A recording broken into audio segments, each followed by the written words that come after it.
नमस्कार दोस्तों। कैसे हैं आप लोग? उम्मीद करता हूं कि आप सब ठीक होंगे और स्वस्थ होंगे।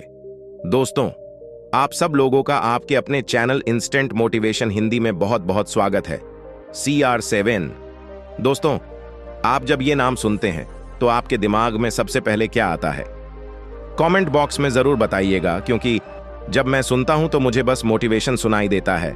Time changes, it changes for those who work hard to change it. There is no success without ambition, hard work and dedication. Everything is a lie without them. ये बात बिल्कुल सही है और मैं इससे पूरी तरह से सहमत हूं। जिंदगी में महत्वाकांक्षा से बढ़कर कुछ नहीं है दोस्तों। आज मैं आप लोगों को उस इंसान की कहानी सुनाने वाला हूं जिन्हें आप लोग जरूर जानते होंगे या उनके बारे में आप लोग सुने होंगे। आज मैं दुनिया के सबसे बड़े फुटबॉल खिलाड़ी क्रिस्टियानो रोनाल्डो उर्फ CR7 के बारे में बताने जा रहा हूं। इन्होंने दुनिया में लाखों लोगों को इंस्पायर किया है और क्या बच्चे, बूढ़े और क्या जवान, सब इनके दीवाने हैं। दोस्तों, रोनाल्डो का जन्म पुर्तगाल के एक बहुत ही गरीब परिवार में हुआ था। रोनाल्डो की मां लोगों के घर में खाना बनाती थी और रोनाल्डो के पिता एक गार्डनर यानी कि एक माली थे। रोनाल्डो की मां को जब पता चला कि वो अपने चौथे बच्चे को जन्म देने वाली है तो वो बहुत घबरा गई थी और पैसे की तंगी इसका मूल कारण था। जब इनकी मां प्रेग्नेंट थी तो बच्चे को पालने तक के पैसे नहीं थे और ये सोच सोच कर वो बहुत रोई। और जब उन्हें कोई रास्ता नजर नहीं आया तब उन्होंने एक डिसीजन लिया और फिर वो डॉक्टर के पास गई अबॉर्शन करवाने, क्योंकि पैसे नहीं थे। लेकिन डॉक्टर ने मना कर दिया। दोस्तों, रोनाल्डो के माता पिता बड़ी मुश्किल से 3 बच्चों को पाल रहे थे और ऐसे में चौथे बच्चे का आना एक नई मुसीबत थी। फिर आया 5 फरवरी 1985 का वो दिन जब इस धरती पर पैर रखता है वो बच्चा जिसको पैसों की तंगी के कारण अबॉर्ट कराने गई थी उसकी मां। यही वो साल था जब रोनाल्डो पैदा हुए थे। बचपन में रोनाल्डो को एक बहुत ही खतरनाक दिल की बीमारी भी हुई थी, लेकिन ये उस बीमारी से लड़कर जीत गए।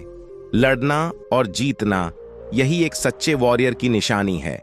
और फिर 17 साल की उम्र में इन्हें मैनचेस्टर यूनाइटेड की तरफ से खेलने का मौका मिला और फिर वो greatest football player of all time बने।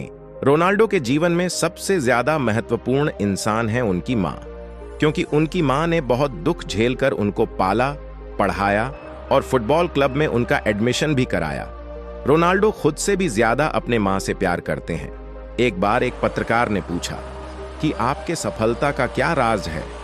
रोनाल्डो ने कहा कि यह बड़ा ही कठिन प्रश्न है, लेकिन मैं एक बात जरूर कहना चाहूंगा कि talent without hard work is nothing, यानी कि बिना परिश्रम के प्रतिभा का कोई मोल नहीं होता है। रोनाल्डो के अनुसार सफलता का कोई रहस्य नहीं होता। सफलता के पीछे के बस कुछ मूल कारण होते हैं और उसमें कड़ा परिश्रम सबसे ऊपर आता है।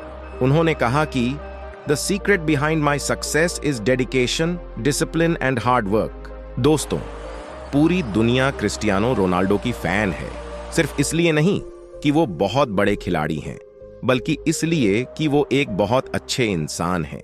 और उसमें से भी सबसे बड़ी बात कि वो बहुत मेहनती और अनुशासित खिलाड़ी हैं। रोनाल्डो अक्सर कहते हैं कि हम में से कोई भी परफेक्ट नहीं होता।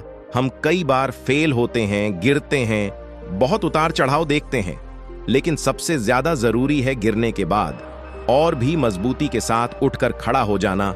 नेवर गिव अप वाला एटीट्यूड हमारे अंदर मरते दम तक मौजूद होना चाहिए। दोस्तों, ऐसा लोग मानते हैं कि चैंपियंस जो होते हैं वो प्रतिकूलता, दुराग्रह और हठ में औरों से अलग व्यवहार करते हैं। Champions react differently to adversity. इसका एक एग्जाम्पल हम आपको देते हैं। 2016 में पुर्तगाल वर्सेस फ्रांस फुटबॉल मैच था। रोनाल्डो अपनी टीम पुर्तगाल के साथ मैदान में उतरे, ये आशा लेकर कि वो पहली बार अपने देश को यूरोपियन चैंपियन बनाने का सपना इस बार पूरा करेंगे। फिर फ्रांस का एक खिलाड़ी जानबूझकर रोनाल्डो से टकरा जाता है और रोनाल्डो जमीन पर गिर जाते हैं और उनके घुटने में चोट आ जाती है। उनको ये समझ आ गया था कि कुछ तो बहुत गड़बड़ हो गई है घुटने में, क्योंकि खड़ा होने में तकलीफ हो रही थी।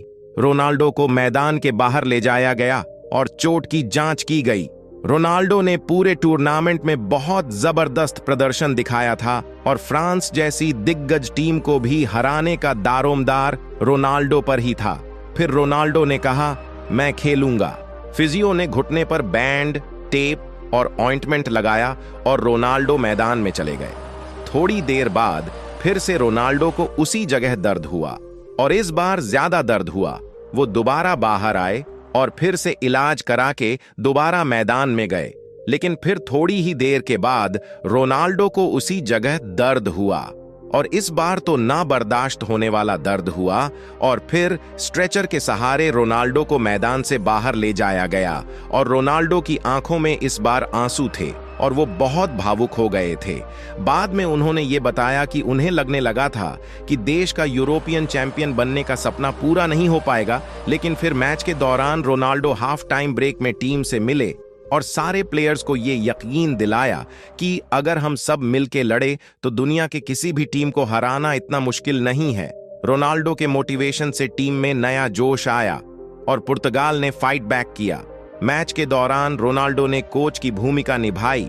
लंगड़ाते हुए रोनाल्डो की टीम को जिताने वाली डेडिकेशन देखने लायक थी। फिर मैच खत्म हुआ और दोस्तों, पुर्तगाल फ्रांस को एक गोल से हरा चुका था।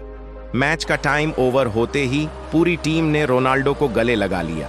उस दिन लोगों ने रोनाल्डो के अंदर अपने देश के लिए प्यार और इमोशन और फुटबॉल के लिए पैशन देखा था। सेल्फ बिलीफ जिसके अंदर होता है, उसका माइंडसेट बिल्कुल रोनाल्डो जैसा ही काम करता है, सकारात्मकता के साथ एवं सही दिशा में। सबने उस मैच के बाद ये देखा कि बुरे वक्त में आम तौर पर जब लोग टूट जाते हैं, वही रोनाल्डो जैसे चैंपियन सिर से पैर तक का जोर लगा देते हैं। और यकीन मानिए, ये नेवर गिव अप एटीट्यूड हम सबके अंदर मौजूद होना चाहिए। अगर हमें अपनी जिंदगी में सफल बनना है और अगर अपने गोल्स को अचीव करना है, रोनाल्डो के बारे में ऐसी बहुत सारी कहानियां हैं जिन्हें हम किसी दूसरे वीडियो में आपके साथ जरूर साझा करेंगे। आज के लिए बस इतना ही। अगर आपको ये इंस्पिरेशनल स्टोरी पसंद आई हो तो हमें कमेंट बॉक्स में जरूर बताएं। इस वीडियो को लाइक करें और अगर आप इस चैनल पे नए हैं तो सब्सक्राइब करना ना भूलें। धन्यवाद।